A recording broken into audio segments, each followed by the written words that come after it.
Hey everyone, welcome to the I'm K-Bit here. podcast. We call it cast, kind of, stylized in the K-AST, which I think is pretty cool. We have Kory here, who's from MESC, which is Minnesota Elite Sports Cards. Correct me if I'm wrong, Kory. Yeah, how long have you been an You got it, affiliate? Tiffany. Been an affiliate for That's about so three and a cool. half And can years. you tell everyone what you primarily sell? Obviously sports cards, but go ahead. Yeah, my sweet spot is everything sports. So a lot of sports cards, but also sports memorabilia, autographs, anything sports collectible, a lot of Minnesota related items, cards dating back to, the early 1900s up to modern day, autographs of all types, and then also dip my toes into some other collectibles as well, kind of adjacent to sports cards like coins, comic books, toys, things that kind of fit the same brand but not sports related to video games. You can throw all kinds of stuff into that hat, but collectibles mostly in the. Have you always bought and sold, like before you were an affiliate? Were you buying and selling this stuff? Well, it's kind of a fun story. I collected growing up with my dad and my brother when I was a little kid. And then, I tucked it away for a long time when collecting sports cards wasn't cool. But like many people in the sports card world, COVID really brought it back. People, were sitting at home, didn't have a lot to do, kind of get a blast from the past, from things you remember growing up. And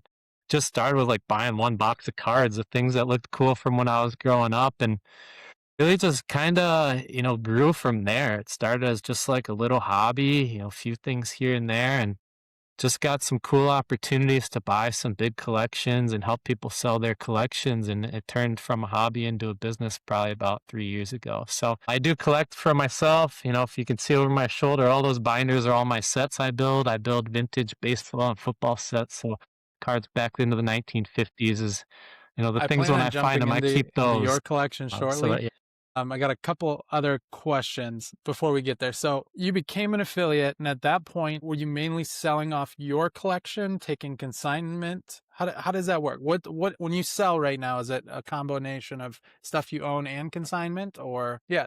Hit me with that. Yeah, so when I started, it was I was a buyer on KBid. This is kind of how most people started. You buy on KBid, you kind of see how it works, and you think like, I could probably do this. And I started with just my own collection. I was selling like 100 cards in auction of my own stuff, and how it kind of grabbed hold is people saw how well I was doing on there selling my own things, and they came to me, and just a lot of word of mouth, really grew my consignment business to where I think over the last few years I've sold for at least 60, maybe even closer to 100 different consigners over the last three and a half years. Yeah, nowadays I'd say probably about 2/3 of what I sell is on consignment. About a third is my own items I've Do you accumulated or generally have continue more to than buy one over time. consigner in each auction? Okay. I do. I do. I think I've been up to about 20 in an auction at one time, which gets a little crazy. But most of the time, more than one, unless I'm really have a big collection that's more curated to do on its own, which happens from time to time. But I like to have a wide variety of items, which means I'm getting it from a lot of different places, and like to kind of feed all my sellers to keep them happy. So yeah, I One typically am note of selling what for you a lot of said was different like people at COVID kind once. of brought it back. I completed my Pokemon base set collection in COVID. I completed like my Pokemon video game collection during that. Yeah, it really brought it out, didn't Heck it? yeah. Like the market just changed so significantly. Um, remember I bought like all these Game Yeah, Boys and I think just Nintendo DSs and Yeah, I think the timing was perfect for the market to come back because you have these people around our age, mid 30s, upper 30s, 40s, sitting at home with some disposable income, starting to kind of have some money to spend and looking for and you're something to discouraged do. from And I going to think the that's really, stores, so you but the could go market. to like Craigslist or Marketplace. Yeah, it was perfect. Perfect storm. What's funny is people expected it to slow down since then, but it really hasn't. Pokemon included, like it's through the roof right now. You go to any card show, it can't even move. The places are packed. What were you The doing hobby's alive and well. before you became an affiliate? So you said about 3 years ago you started kind of doing this professionally. What was Kory like before that? Yeah. Well, I'm still a K-Bit Okay. affiliate part-time. Crazy enough.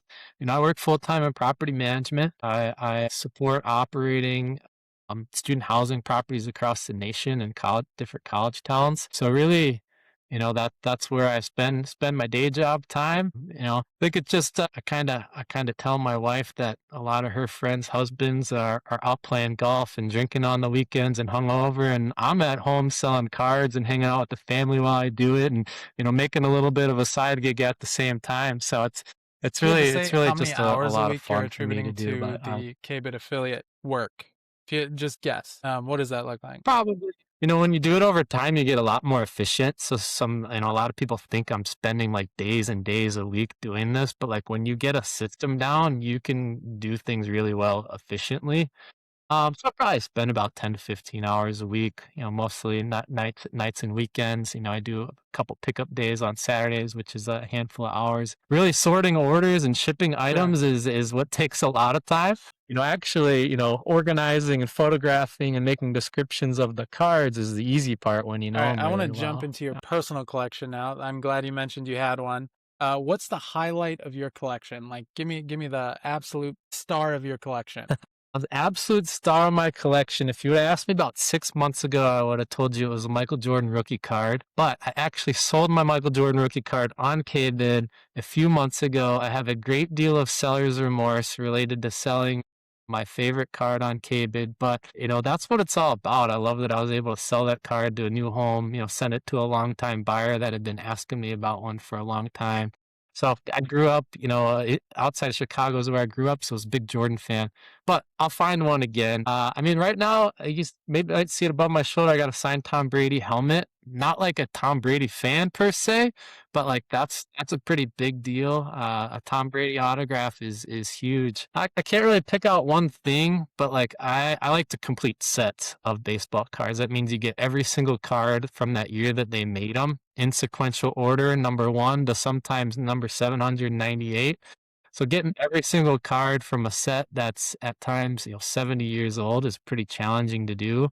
So I think I'd just have to say like my Hmm. baseball set collection in general, because it's just when you put in the sweat equity to build them and you find every I card, was actually it's planning on just kind of asking like a you about high. anything you regretted selling, and I was going to talk to you about that Jordan card. So, thank you for touching on that. Where can you explain kind of Whatnot and like those types of apps to the auction industry here?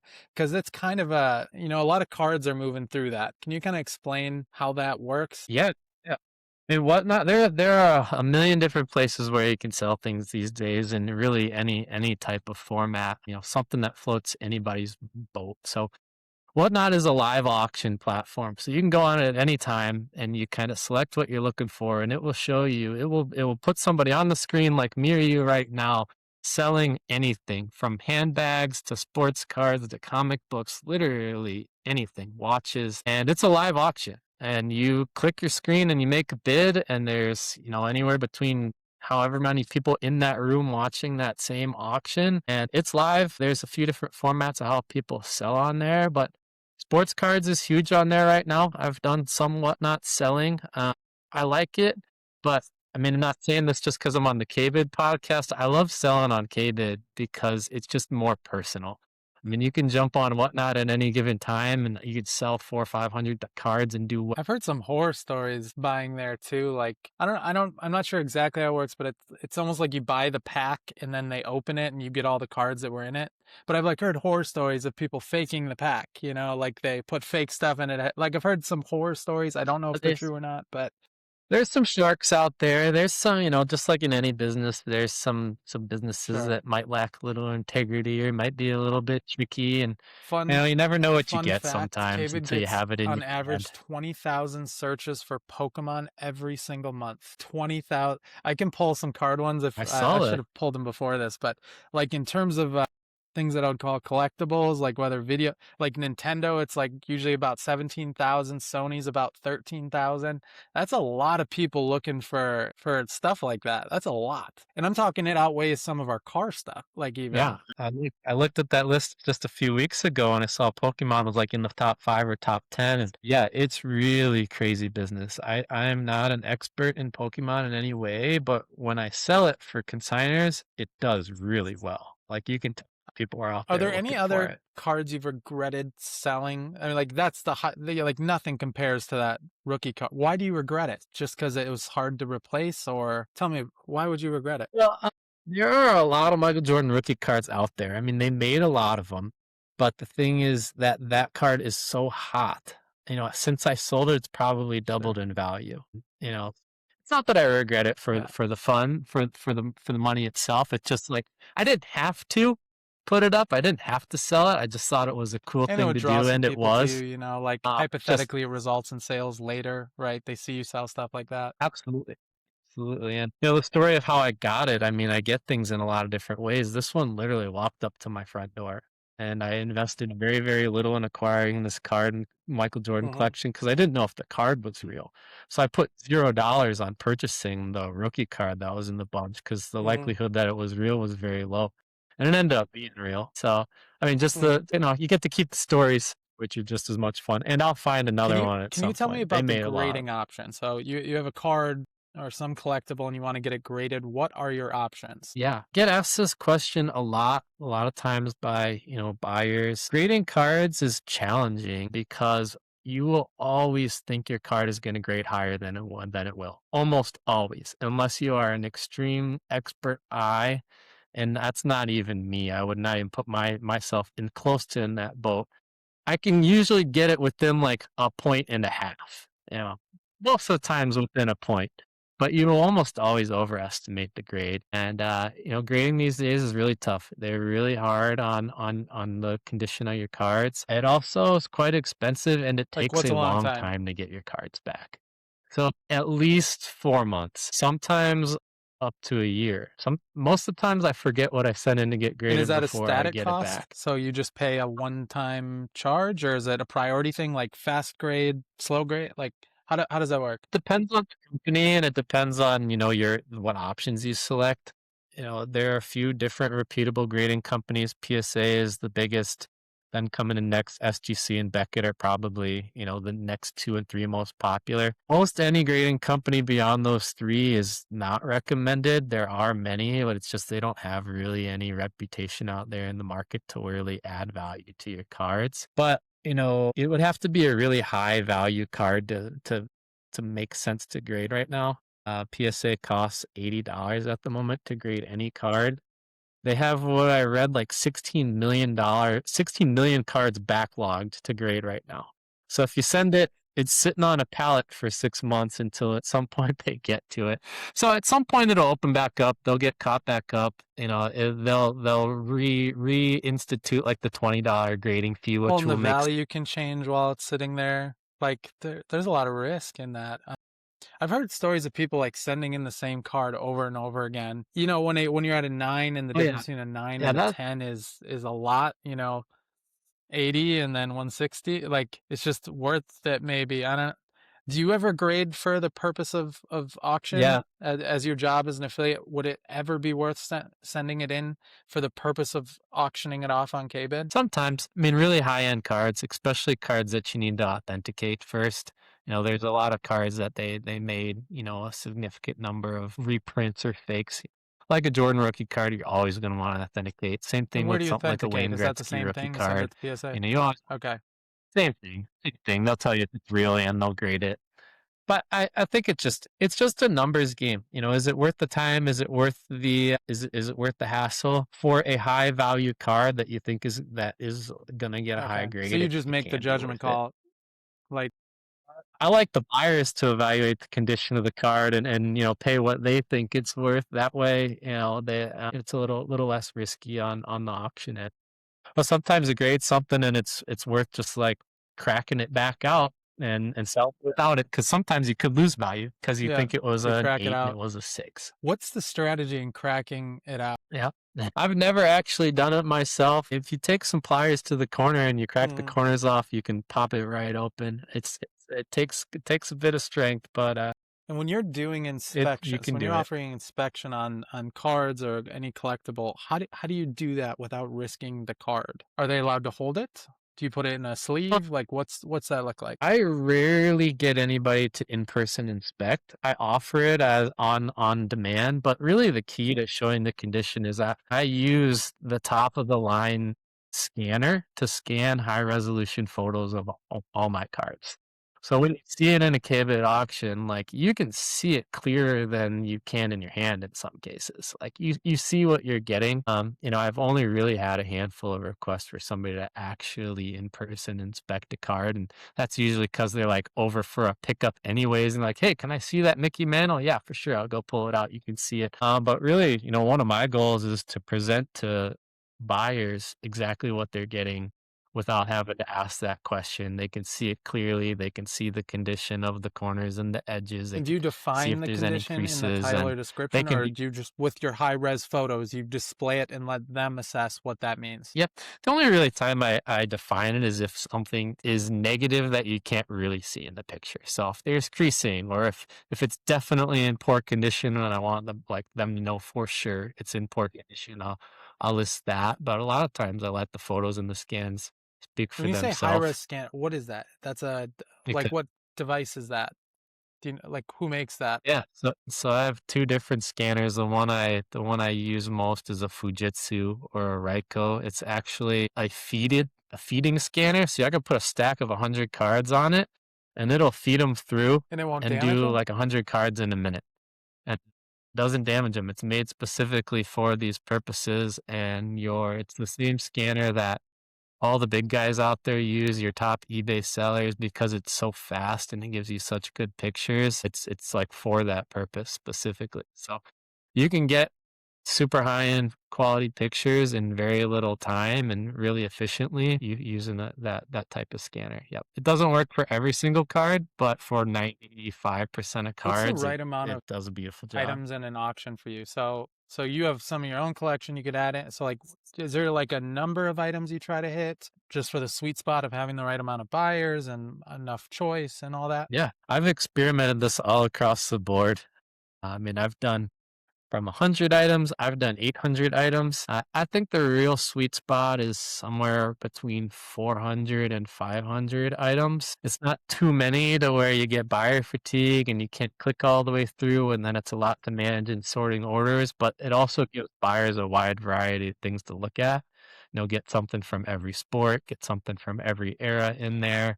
Because I have tons of repeat buyers. Usually, people are buying on average 6, 7, or 8 cards per auction. Some people are buying 50. A lot of people are buying 1 or 2.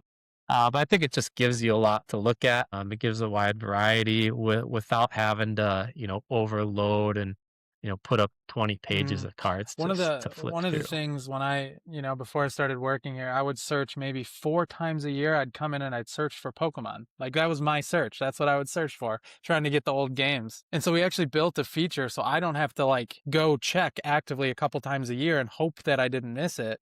We actually added something called lot alerts. I don't know if you saw it, but we had this ability to like save a search, right? And it was just a bookmark of a search. Well, you can toggle this little like email toggle for buyers now on the top, and it'll actually let them know. We'll send them an email when a new item is listed. So for example, Michael Jordan, if you were to add that as your saved search with a lot alert, we'll email you whenever a new item that has Michael Jordan gets added, right? So that's something that's kind of cool. Yeah, I think a lot of people are doing that for like, yeah, I put up an auction and literally the same people will be the first bidders on it every time.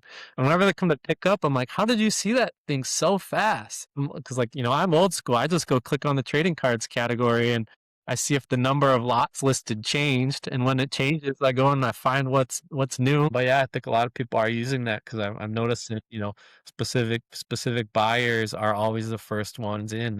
A lot of people wanna be the first one in, they make like 100 bids, and then they just let it sit Yep, and and catch come up. back at the Another very thing we end. added recently was outbid text messages. So we used to do outbid emails only. So the problem with someone like me, I don't check my personal email that much. Like, I just don't. I don't even want the notification. It's too much stuff. I don't want Facebook and Instagram. Like, I don't want all that. So we added text messages, which has been it's become one of the primary sources of bids right now. People get a text saying you've been outbid with a link right to the item for them to update their bid. That's another one that I think has made a difference too recently. Yeah, I'm certain it has. I mean, the thing with auctions is people don't wanna lose. They get emotionally attached, and when you put that in their face, "You've been outbid," and in that moment, you go back in and check it out.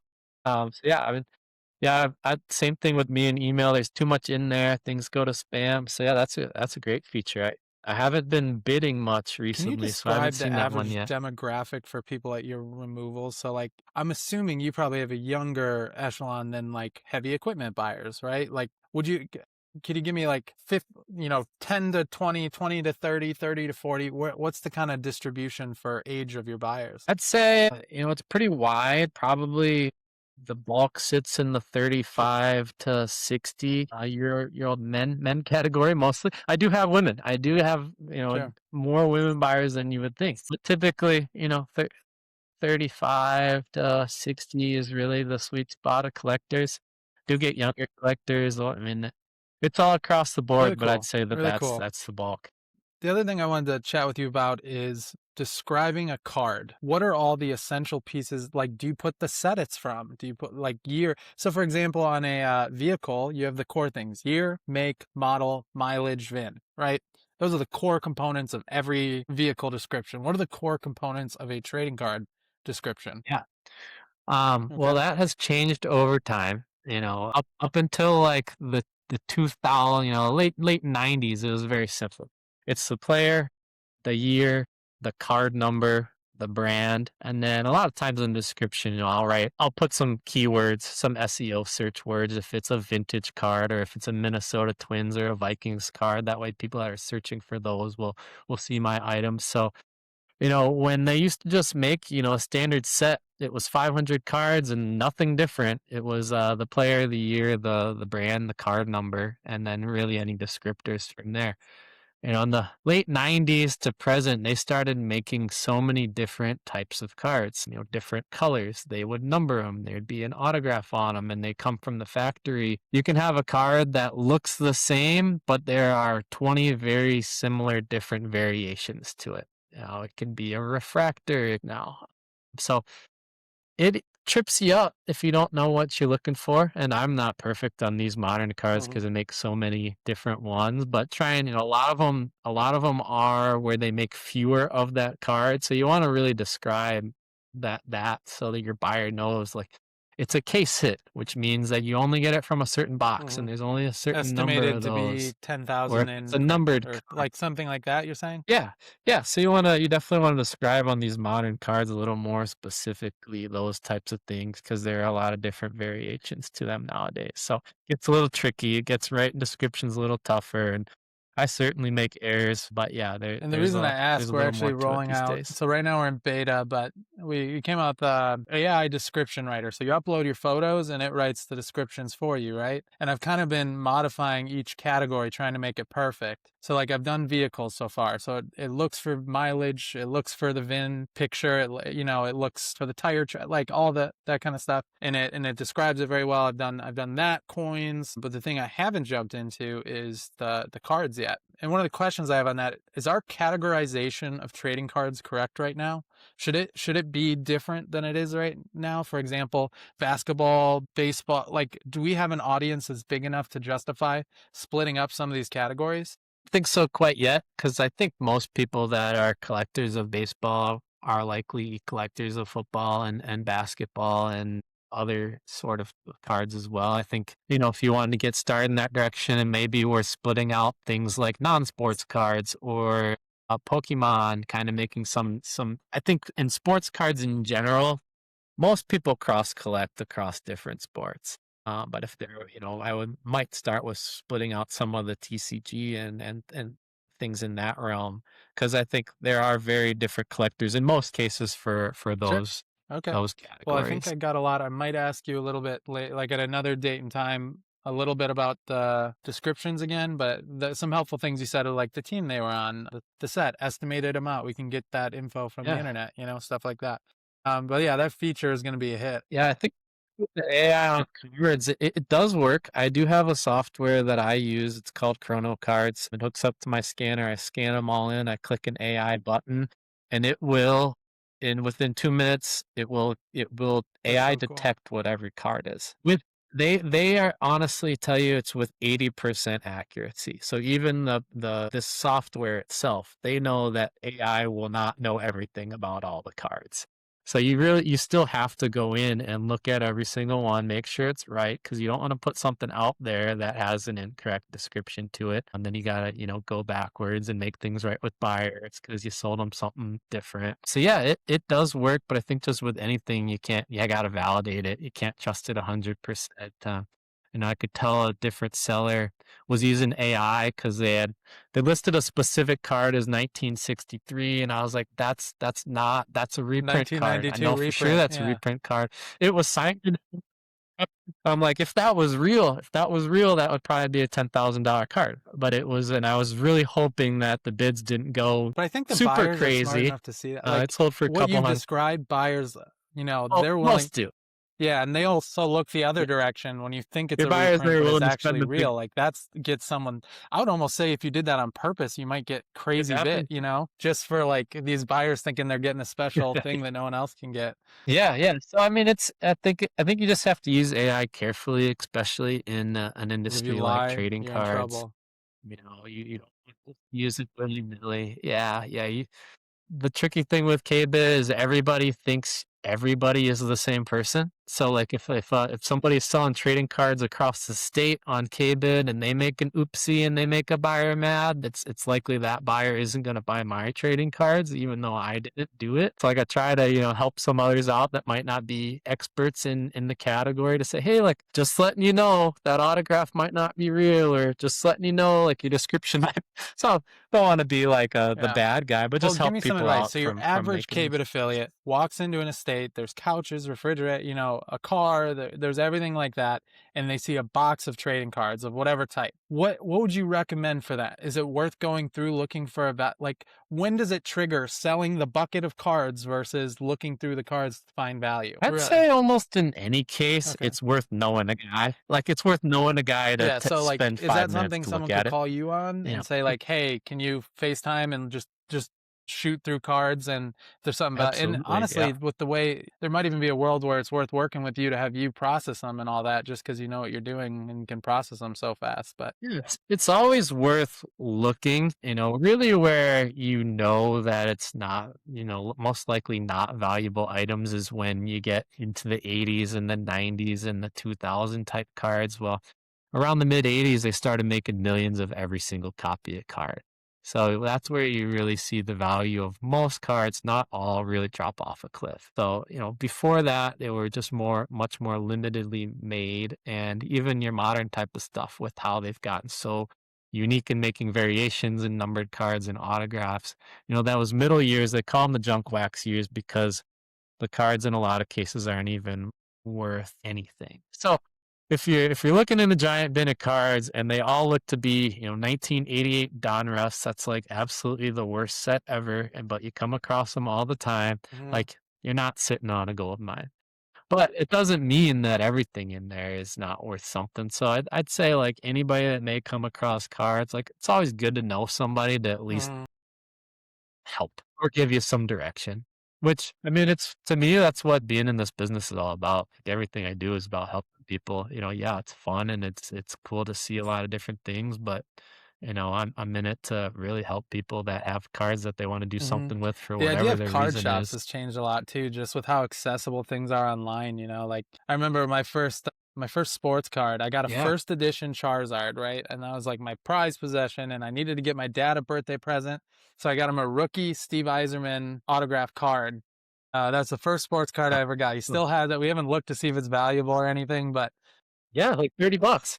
Well, there you autograph, go. Well, probably I would 100, guess 200 that a first bucks. edition Charizard, if it was kept in good condition, would probably be worth more now, but depends on the grade and all that. But Oh yeah, anyways, for sure. that was a fun one. If someone does want to get a hold of you, what is the best way for them to do that? Just your website? Yeah, yeah, my email address. I also started a website a couple months ago, Minnesota Elite Sports Cards. But email, text message is the best way to get a hold of me. That'll get you the fastest response time. But I'm here to help people in all cases. Like I help people that inherit cards. I help people that buy storage lockers full of stuff that they don't know, and whether I'm the person that helps them sell it or buy it from them doesn't really matter to me. It's just help you at least figure out what you had and I'll help you find splash it out on what the to do with screen, it. but could you But yeah, say what the email address and phone number is aloud, and then I'll throw it yeah, up? yeah. Yeah, email address is mnelitesportscards@gmail.com.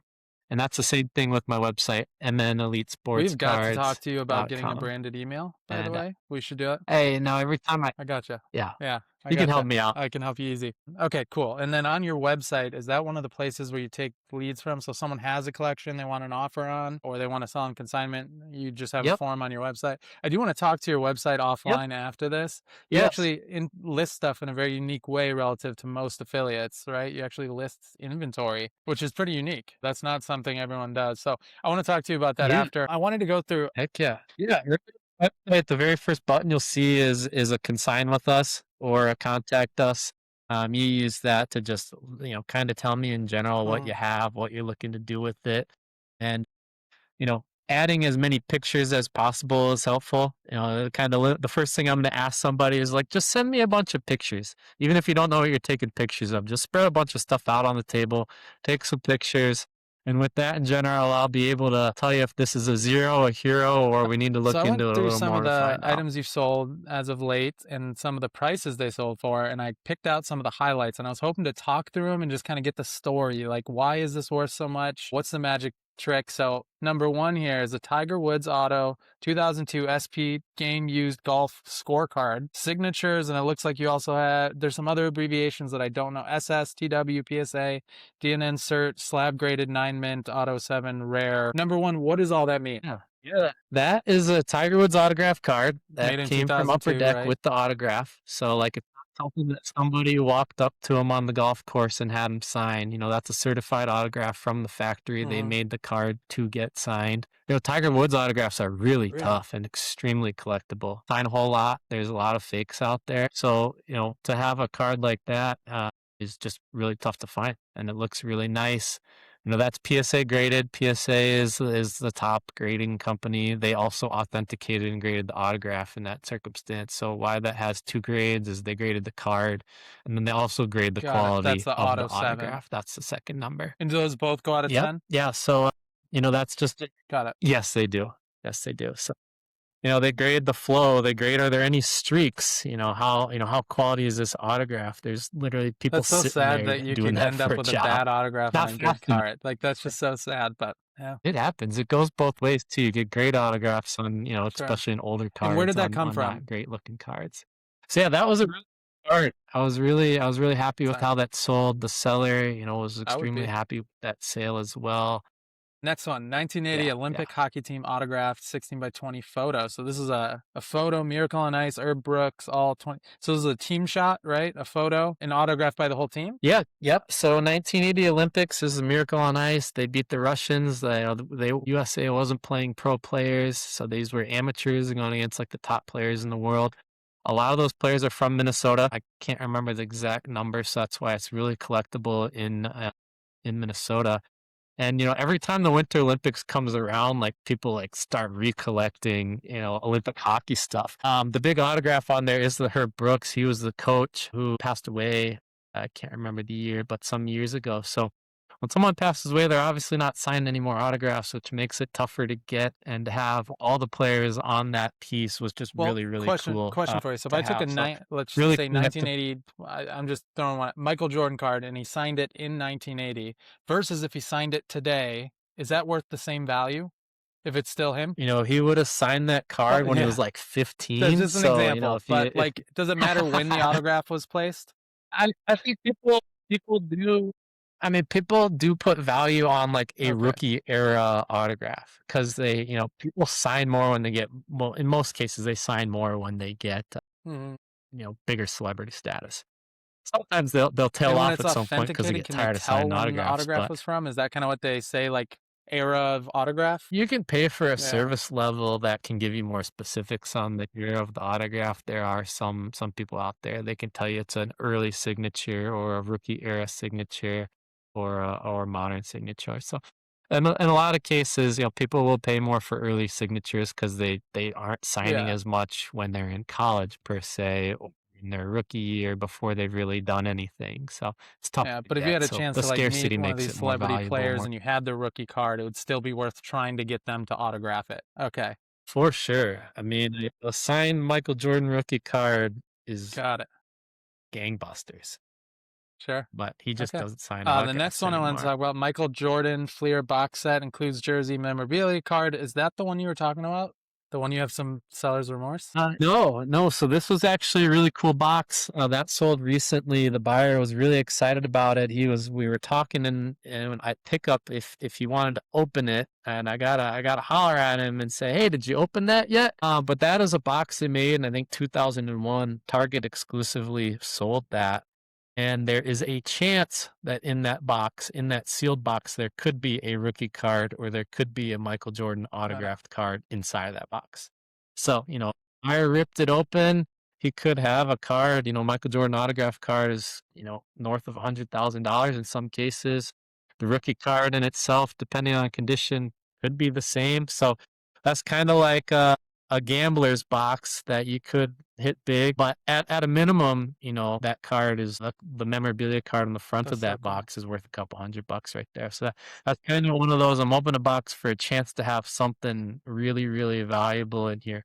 But with a player like Michael Jordan, their value isn't going anywhere but higher and higher. So if the buyer sits on that and wants to sell in a couple of years, he can bring it back to There you me, go. and then we'll double our You money probably. personally, so your collection, do you have a lot of sealed packs and boxes? Like, what determines whether you open it? The odds, or if it's a card you want? Like, I'm I'm not a to just big keep the gambler value, per se, watch it grow. so I don't open, and a lot of the cards I like to collect aren't, really in packs these days. So just by what I do, sometimes I get a lot of sealed packs, and sometimes when the nephews or family friends come over that have kids, we'll open some packs, or sometimes I'll take them to work in the office, and with the guys, we'll open some packs just for fun.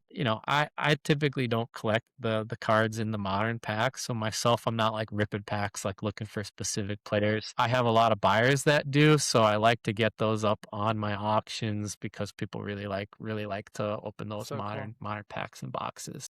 All right, the next one, Michael Jordan PSA 10 Gem Mint Slab 2005. Is that the one? The super rare count of 28? That one's actually not really testing me. That one doesn't ring a bell to me to which one that one, but I sold the rookie card Got it. some Okay, so probably maybe about that's a little 6 months past what I ago was now, looking so you're for. probably not so. But anything, Hmm. Michael Jordan's just so collectible. So anything created Hmm. like that is quite, What people about really the like his stuff these days. 75,000 So I'm putting palette out, of Minnesota Twins baseball? How did that come to be? yeah.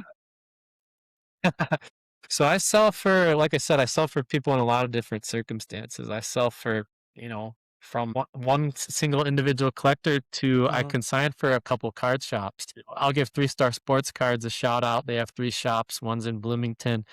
They're like one of my original consigners, still with me to these days. They've helped me out a lot. I've helped them out a lot. We got a great relationship. But they had this palette of all Twins cards in the back of their, and just in the back of their storage. They said, "Will you sell a whole palette of Twins cards?" I Hmm. said, "I absolutely will." So that was just a mystery palette full of Twins cards. When the buyer picked it up, we looked through some of them. There was a lot of cool stuff in there, but that was selling for a card shop.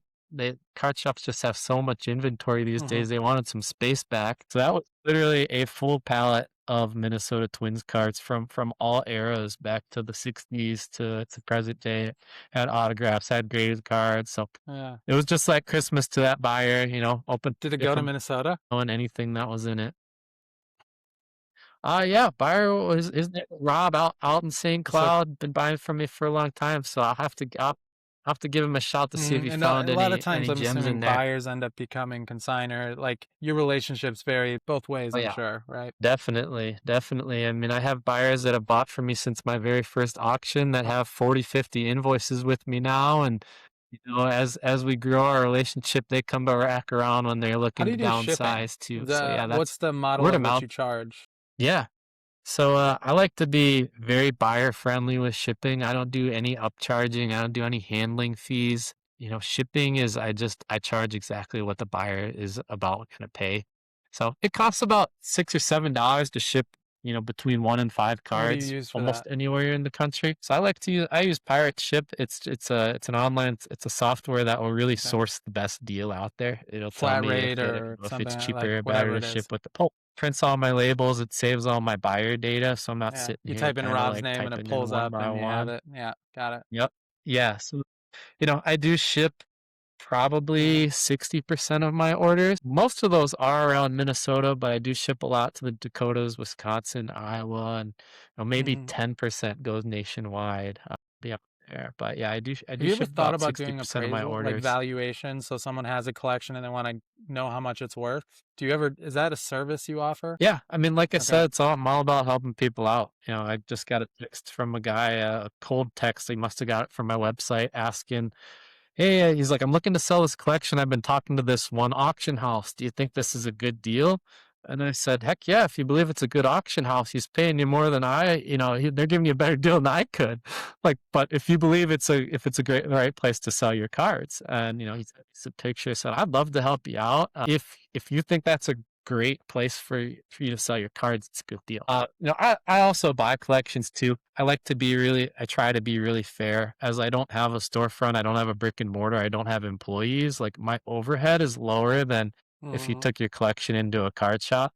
So I, in most cases, can pay a little bit more because I'm not, counting on keeping the lights on in my shop and paying my employees. So I can pay a little bit higher percentage. I also travel, anywhere within the local, Minnesota metro up to an hour or two. I got a trailer. I'll pull it out Do you there. garage No sale? collection's too big. I've done it a couple What if times. you're I don't driving by one intentionally and it garage looks like it sale. might have some cards? Sometimes I'll stumble across, somebody will be marketing something on Facebook Marketplace as a garage sale and say Mhm. they have cards. If it's close by, I'll go by.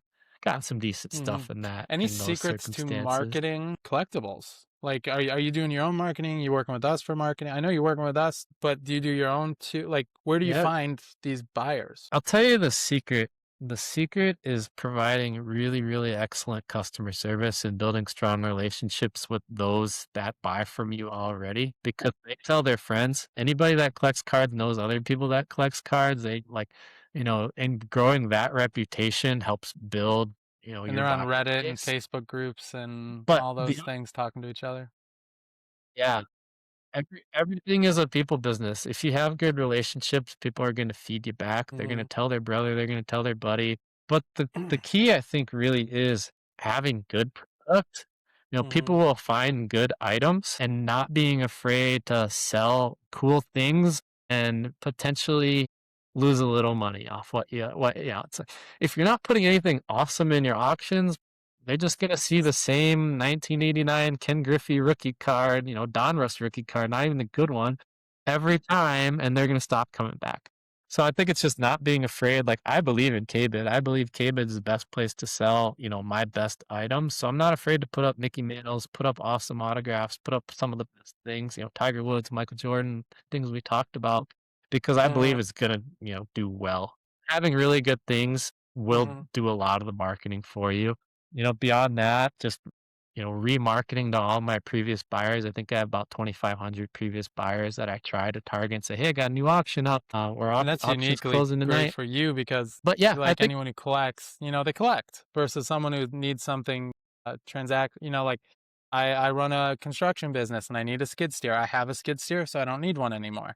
Versus you, it's someone who collects. Like that's a open door basically. So that's pretty cool. yeah. But KBID was super helpful, Jeremy and the team, when I got going. I was a nobody in sports cards, and I still think I'm just one step above a nobody. But when I was getting off the ground, Jeremy and the KBID team was super helpful getting my name out there. On getting my name out there, marketing on Facebook, marketing in emails, on the front page of the website, and I'd done that, almost religiously ever since I started. And, just helping a nobody that was selling 100 sports cards get going isn't something that most places will invest in to do, which I think is really unique with Cade. It's like, we want to help somebody that knows nothing about doing this. And a funny story is, before I started, like, when I inquired to be a seller, I had to really try to get on KBIT. I had to, you know, I wasn't really getting there. Like, who is this guy selling cards from his house? I had to, like, honestly make a financial statement. I had to show KBIT, be like, hey, I'm doing X dollars a month. Like, let me put stuff on the site. And I finally cracked it open and got on and haven't looked back ever since. And I think just the key is, Yeah, that's so investing cool. in it. It'll That's pay so you cool. back. in terms of so for that other affiliate that's in an estate and they find some collectible, whether it's an autographed jersey, what resources could they use to see if it's valuable or not? Can you just list off like, is it eBay sold prices? Yeah, I think really what Yeah. people say is eBay sold, and sold is the key because it's people list sports cards Yeah. for crazy dollars, The but magic trick obviously there, they're not just for selling. everyone So is a quick listening, is you search. can't use the app. You have to use Yeah, the web version, and then you can filter by yeah, sold. That's the magic trick. yep. Filter by sold. eBay and Google have a really nice lens now to where you can just take a picture of the item and then flip to sold, like Jeremy said, and you can see what that specific card sells for. There are a lot of other apps out there. Most are going to significantly inflate the value. And I get a lot of people that will reach out and say, I've logged all these cards on X app and it tells me it's worth $20,000. I said, all right, well, let's start over because that doesn't mean anything to me. Just knowing off the bat. So yeah, eBay sold will give you at least a baseline for what All right, what the the value last of thing I your wanted to items touch on are. here is ranking different types of collectibles. So here are the ones I'm thinking in terms of value. So baseball, basketball, football, hockey. So the various sports cards. Then you have jerseys and other memorabilia, Yu-Gi-Oh, Pokemon, Magic the Gathering. I think those are the only really big ones in that category. And then video games, like retro video games. Like how would you rank those in the market right now? I think in the sports Okay. realm, it's pretty seasonal. People will collect and pay more for when that sport is in season or getting started because people just have a lot more excitement around it at that time. Or when like a player gets traded, like everybody in Philadelphia is trying to get their LeBron James cards right now, and I was hoping he was coming to Minnesota so I could snatch some up. Sports are really seasonal. I think all the sports are very collectible. I would say that football is probably most consistently the hottest by baseball, then followed by basketball. Hockey's a little bit niche. I'd say probably trails the others a little bit. I'm not an expert in Pokemon, but Pokemon is probably maybe the top, I guess, if you look across the board. I think it's if you look on eBay's data, trading cards is like Mhm. their top grossing product. If you go to like a Pokemon show, it's Did you hear wall to about all wall. the Like you can't robbings and move. stuff of the card shops, like stealing 100 grand in Pokemon card? Like Yeah, that's nuts. Fighting over it, that's like crazy. fighting over spots in Target. Like, Yeah, right. I think when you get into the memorabilia world, I sell a lot of autographed memorabilia. I sell a lot of signed baseballs, jerseys, and things like that. Your big names are very collectible. When you're talking about your big names in baseball, Hank Aaron, Willie Mays, Mickey Mantle, Ted Williams, Aaron Judge, Shohei Ohtani, your big names are big, big, big. And also the authentication really, really matters too, because there are so many, counterfeit fakes, forgeries out there over the years. So memorabilia is a little tougher and it's very, very regional. Like I can sell Minnesota autographs from here and get way more than if I was trying to sell Minnesota stuff in California, like 10 times more. But it's also vice versa. If I'm trying to sell California teams here, people can get really good deals on them because there's just not as many collectors of that mhm. specific team or player where we're at. Memorabilia, it's very player dependent, very authentication dependent, and it's just a lot harder to display. Like not a lot of people have wall space for like these huge Mhm. frame jerseys, and it's harder to ship. People can get really great deals on those types of items in my auctions, which I love when people get great deals because it's just a tougher, more less I've people heard a looking to lot of collect that stories of like specific item. someone filing for bankruptcy who has these large sports memorabilia collections, and they try to sneak it in as being worth $0 or hide it or give it to their like. I've heard a lot of stories of stuff like collections going missing, and It's not that we do a ton of bankruptcy on KBID, but that's something to look out for too. Scope it out. Make sure you write down if you see a collection, because that's one of the first things that disappears, from my understanding. yeah, so funny. I mean, I've helped with a couple people that buy storage units, like I mentioned earlier, and I'm like, how do people leave this stuff in there? Like, where, like, I wouldn't even leave a $5 card in Times there get without hard. I mean, time gets pulling out hard. and People pass finding away. something. Like, there's all kinds of people go to jail. Like, who knows? Anyways, well, Yep, I've it's true. thoroughly enjoyed this. I got to learn a lot. Thank you. One more time, any affiliate needs help with any kind of collection, where should they call you? I mean, I would Anybody, say yeah. anybody that needs help with anything, related, collectibles related. You just find me at Minnesota Elite Sports Cards, either on my website, my email. I'll throw my phone number out there to the world. And text is always easier. These days we get Right. like so So many nice. spam phone calls. But yeah, Okay. you could text me at any time. It's 815 two seven Perfect. one So we'll two do nine that. zero And then seven. just for the services, you could help people with evaluations, buying a collection, consigning a collection, helping someone just go point the right direction for what they have. Yeah. Thank you so much. This has really been great. I have a question about your website that I'd like to do offline. Is it okay if I call you after this? Yes. It'll be 3 minutes. Awesome. Heck yeah, give me a shout. Thank you, Kory. Appreciate it. Yep.